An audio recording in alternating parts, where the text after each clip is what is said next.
La consommation.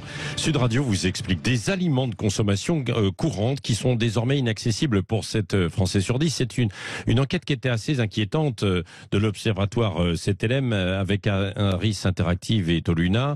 Enquête en début février, du 8 au 10 février 2003. Nous sommes avec Yves Puget, directeur de la rédaction de l'ESA. C'est le magazine des professionnels de la consommation. Bonjour Yves Puget. Oui, bonjour. De quel produit parle-t-on devenu inaccessible pour certains Français en raison évidemment de l'inflation, hein? Les produits les plus sensibles, on va dire, on est sur le produit frais, c'est-à-dire c'est la viande, c'est le poisson, ce sont les produits traiteurs. J'ai envie de dire, il y a une expression qui court, c'est la revanche du placard sur le frigidaire. C'est-à-dire qu'effectivement, les Français achètent plus de pâtes que de viande ou de fruits et légumes également. Oui, c'est ça. Ça devient... Poissons et viande deviennent quasiment des produits de luxe, quoi. Pour certains morceaux, en tout cas, ou certains poissons, quoi. Hein. Ça devient cher à tel point, mais de manière totalement non prouvée, qu'il y a une rumeur qui court que les distributeurs sont en train de mettre de l'antivol sur les barquettes de viande. Alors pour l'instant, ça n'a pas du tout été confirmé, c'est surtout une rumeur. Non, mais j'ai entendu un patron de supermarché qui le disait, oui, effectivement, qu'il était en train de mettre ça, des produits antivol sur de la viande, quoi. Sur une belle entrecôte. Ouais, c'est ça.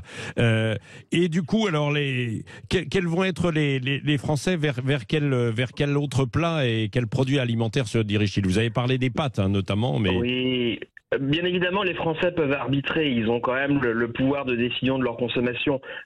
Pour la très grande majorité des Français, malheureusement pas pour tous. C'est-à-dire, jamais les écarts de prix n'ont été aussi importants entre les enseignes. Il y a plus de 30% d'écart de prix entre l'enseigne la moins chère et l'enseigne la plus chère. Ouais. Donc déjà, les Français peuvent choisir leur enseigne.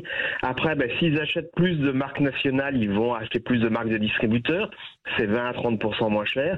Et s'ils achetaient beaucoup de marques de distributeurs, ils vont acheter plus de premier prix, là c'est quasiment 40 à 50% moins cher. Et s'ils sont déjà au bout de ce raisonnement-là, c'est là où ils achètent moins de viande, moins de poisson.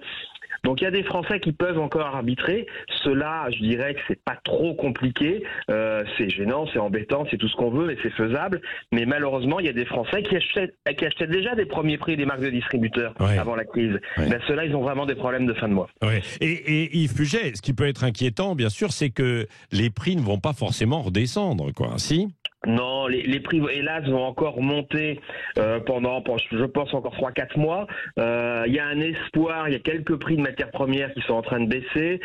Bruno Le Maire a évoqué peut-être des renégociations au mois de juin si effectivement il y a des prix de matières premières qui baissent. Je crois que la première chose qui serait déjà un signe salutaire, c'est un arrêt de l'inflation. Oui. Ce sera déjà une première chose. Oui, c'est ça. Et c'est ce qu'on va suivre, bien sûr. Merci Yves Puget d'avoir été avec nous ce matin, directeur de la rédaction de l'ESA. C'est le magazine des professionnels de la consommation.